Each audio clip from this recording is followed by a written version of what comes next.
യഥാർത്ഥത്തിൽ ഈ തെരഞ്ഞെടുപ്പ് പോരാട്ടം ഇടതുപക്ഷ ജനാധിപത്യ മുന്നണിയും അതുപോലെ തന്നെ UDF-ഉം തമ്മിലുള്ള പോരാട്ടമാണ് കേരളത്തെ സംബന്ധിച്ച്. നമ്മുടെ ശത്രുപക്ഷത്തെ ഏറ്റവും പ്രധാനമായിട്ട് ഇന്ത്യൻ രാഷ്ട്രീയത്തിൽ BJP തന്നെയാണ്. പക്ഷേ ഇവിടെ ഈ 3 നിയോജക മണ്ഡലത്തിലും നടക്കുന്ന പോരാട്ടത്തിൽ നമ്മൾ പരസ്പരം മത്സരിക്കുന്നത് UDF-ഉം ഇടതുപക്ഷ ജനാധിപത്യവും LDF-ഉം തമ്മിലുള്ള മത്സരമാണ്. ചേലക്കര മണ്ഡലത്തെപ്പറ്റി ഞാനൊന്നും വിശദീകരിക്കുന്നില്ല, ഇവിടെ സഹാക്കളൊക്കെ നിങ്ങളോട് പറയും. വലിയ മുന്നേറ്റം സൃഷ്ടിക്കാൻ കഴിഞ്ഞൊരു മണ്ഡലം തന്നെയാണ്. സഖാവ് രാധാകൃഷ്ണനായാലും പ്രദീപായാലും ഈ കഴിഞ്ഞ കാലം അത്രയും വളരെ ഫലപ്രദമായി ഇടപെട്ട് ഈ കേരളത്തിൻ്റെ മറ്റ് മണ്ഡലങ്ങളെ താരതമ്യം ചെയ്യുമ്പോൾ തന്നെ നല്ലപോലെ മുന്നോട്ടേക്ക് പോകാൻ സാധിച്ച ഒരു മണ്ഡലമായിട്ടാണ് ചേലക്കര നിലകൊള്ളുന്നത്. അതിൻ്റെ വിശദാംശങ്ങൾ കുറേ ഇവിടെ ചൂണ്ടിക്കാണിച്ചിട്ട് ഇനിയും മറ്റുള്ളവർ പറയും. ഇവിടെ ഈ നിയോജക മണ്ഡലത്തിൽ നമുക്ക് മത്സരിച്ച് ജയിക്കാനാവണം. ഈ കേരളത്തെ ഇന്നത്തെ കേരളമാക്കി രൂപപ്പെടുത്തുന്നതിൻ്റെ പിന്നിൽ പ്രവർത്തിച്ച ഏറ്റവും പ്രധാനപ്പെട്ട കരുത്തായിരുന്നു സഖാവ് രാധാകൃഷ്ണൻ ഉൾപ്പെടെയുള്ള മന്ത്രിയായാലും സ്പീക്കറായാലും അതുപോലെ MLA ആയാലും എല്ലാ അർത്ഥത്തിലും നടത്തിയിട്ടുള്ള പോരാട്ടം. അത് കേരളത്തെ സംബന്ധിച്ച് മാറ്റം വരുത്തിയിട്ടുള്ളതാണ്. ഞാനിവിടെ നിങ്ങളോട് വളരെ ലളിതമായിട്ടൊരു കാര്യം പറയാം. ജനകീയ ആസൂത്രണ പ്രസ്ഥാനമില്ലെങ്കിൽ ഈ കേരളം ഇങ്ങനെയാവില്ല എന്ന കാര്യത്തിൽ തർക്കമില്ലല്ലോ. ഒന്നാമത്തെ കാര്യമാണ് ജനകീയ ആസൂത്രണ പ്രസ്ഥാനം, ആസൂത്രണത്തിൻ്റെ വികേന്ദ്രീകൃതമായ തലം. അതിൻ്റെ തന്നെ ഉൽപ്പന്നമായിരുന്നു സ്ത്രീ ശാക്തീകരണത്തിന് ലോകത്തിൻ്റെ മുമ്പിൽ തല ഉയർത്തി നിൽക്കുന്ന കുടുംബശ്രീ പ്രസ്ഥാനം. അതില്ലെങ്കിൽ ഈ കേരളമില്ല. 1957 സഖാവ് EMS-ൻ്റെ ഗവൺമെൻറ് മുതൽ വിദ്യാഭ്യാസ മേഖലയിലുള്ള ഫലപ്രദമായ ഇടപെടൽ അത് ലോകോത്തരമായ രീതിയിൽ വിദ്യാഭ്യാസ മേഖലയെ നമ്മൾ മുന്നോട്ടേക്ക് നയിച്ചു. മൂന്നാമത്തെ തലമുറയാണ് ഇപ്പോഴുള്ളത്. സഖാവ് EMS-ൻ്റെ ഗവൺമെൻറ്റിൻ്റെ ഘട്ടം മുതൽ ഇങ്ങോട്ട് മൂന്നാമത്തെ തലമുറ. ഈ മൂന്നാമത്തെ തലമുറയിൽ ഏത് വീട്ടിലെടുത്ത് പരിശോധിച്ച് നോക്കിയാലും ഏത് പാവപ്പെട്ടവൻ്റെ വീട്ടിലും MA-കാരനും MSc-കാരനും BCom-കാരനും MCom-കാരനും പോസ്റ്റ് ഗ്രാജുവേഷനും ഗ്രാജുവേഷനും പ്രൊഫഷണൽ വിദ്യാഭ്യാസം നേടിയവർ പാവപ്പെട്ട കർഷക തൊഴിലാളിയുടെ, കൃഷിക്കാരൻ്റെ, ചെത്തു തൊഴിലാളിയുടെ, നെയ്ത്ത് തൊഴിലാളിയുടെ എല്ലാ വിഭാഗത്തിൽപ്പെട്ട സാധാരണ മനുഷ്യൻ്റെയും വീടുകളിലുണ്ട് ഇന്ന്. പണ്ടത് ആലോചിക്കാനാവുന്നതല്ല. കോളേജിൻ്റെ വരാന്ത കാണുന്നില്ല.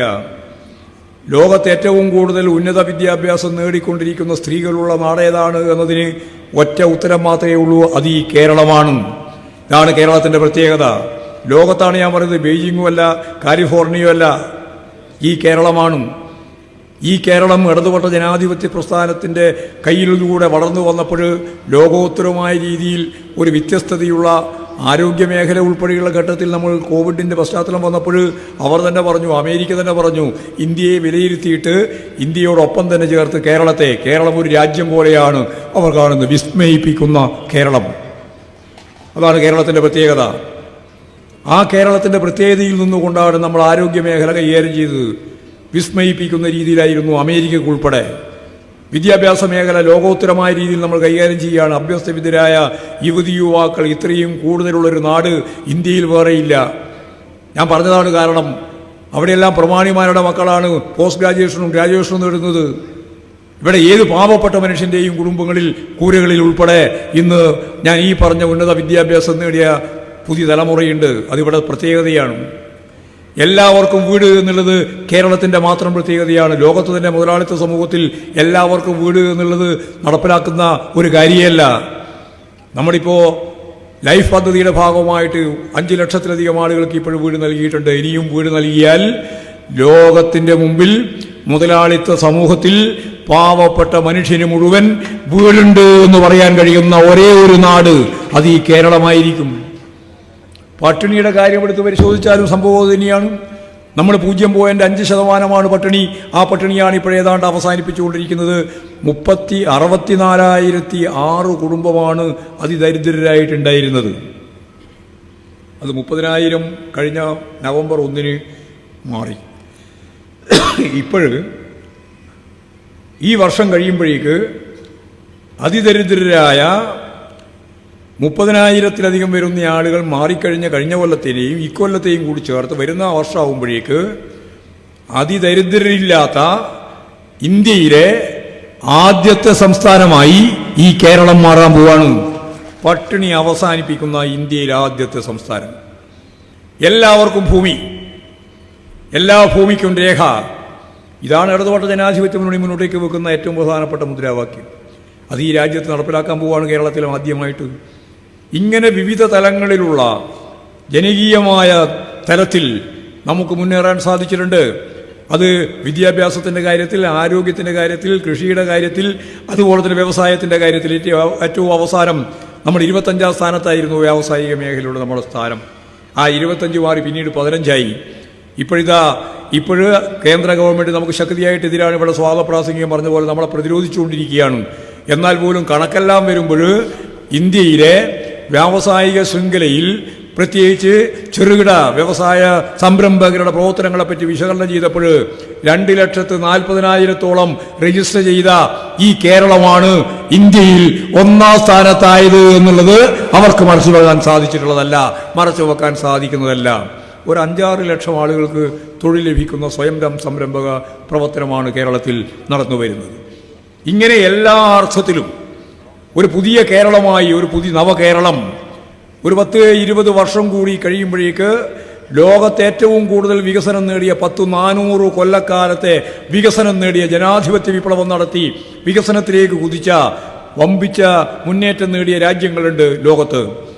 ആ രാജ്യങ്ങളിലെ ജനങ്ങൾ ജീവിക്കുന്നത് പോലെ അവരുടെ ജീവിത നിലവാരത്തിലേക്ക് ഒരു 10-20 വർഷം കൂടി കഴിയുമ്പോഴേക്ക് തൊഴിലില്ലായ്മ പ്രശ്നം ഉൾപ്പെടെ പരിഹരിക്കാനും ഞാൻ ഈ പറഞ്ഞ തലങ്ങളിലൊക്കെ വമ്പിച്ച രീതിയിലുള്ള മുന്നേറ്റം സൃഷ്ടിച്ചുകൊണ്ട് ഈ പറഞ്ഞ ലോകത്തിലെ ഏറ്റവും വികസനം നേടിയ രാജ്യങ്ങളുടെ പട്ടികയിലേക്ക്, അവരുടെ ജീവിത നിലവാരത്തിലേക്ക് കേരളത്തിലെ ജനങ്ങളുടെ ജീവിത നിലവാരത്തെ ഉയർത്തുക എന്നുള്ളതാണ് ഇടതുപക്ഷ ജനാധിപത്യ മുന്നണി മുന്നോട്ടേക്ക് വെക്കുന്ന നവകേരളം. എഴുതി വെക്കുന്ന നവകേരളമല്ല, പ്രാവർത്തികമാക്കുന്ന നവകേരളം. അതിനു വേണ്ടിയിട്ടാണ് ഞങ്ങൾ പ്രവർത്തിച്ചുകൊണ്ടിരിക്കുന്നത്.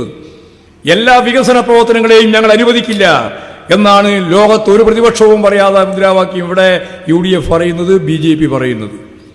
അതിനെല്ലാം എതിരായി ജനങ്ങളുടെ വിധിയെഴുത്തായിരിക്കും ഈ തെരഞ്ഞെടുപ്പിൻ്റെ ഭാഗമായിട്ട് നിങ്ങൾ ഒറ്റക്കെട്ടായി. കഴിഞ്ഞ അസംബ്ലി തെരഞ്ഞെടുപ്പിൽ രാധാകൃഷ്ണന് കിട്ടിയിട്ടുള്ള ഭൂരിപക്ഷമുണ്ട്. ഞാൻ ആ ഭൂരിപക്ഷം പറയേണ്ട കാര്യമുണ്ടോ? ആ ഭൂരിപക്ഷമുണ്ട് കഴിഞ്ഞ അസംബ്ലി തെരഞ്ഞെടുപ്പിൽ. ഇവിടെ പാർലമെന്റ് തെരഞ്ഞെടുപ്പിലല്ല. പാർലമെന്റ് തെരഞ്ഞെടുപ്പിൽ പൊതുവായിട്ടുള്ളൊരു ട്രെൻഡ് നമുക്ക് അനുകൂലമായിരുന്നില്ല. അസംബ്ലി തെരഞ്ഞെടുപ്പിൽ സഖാവ് രാധാകൃഷ്ണന് കിട്ടിയ വോട്ട് ഭൂരിപക്ഷം, ആ ഭൂരിപക്ഷത്തിലേക്ക് UR പ്രദീപന്റെ ഭൂരിപക്ഷം എത്തിക്കാനാവുന്ന രീതിയിൽ നിങ്ങൾ പ്രവർത്തിക്കണം. അതാ കാര്യം. എനിക്ക് പറയാനുള്ളത് അതാണ്.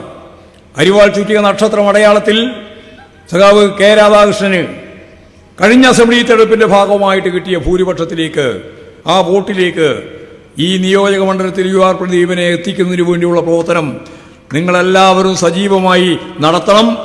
അതിനു വേണ്ടിയിട്ടുള്ള പ്രവർത്തകരായിട്ട് മാറണം.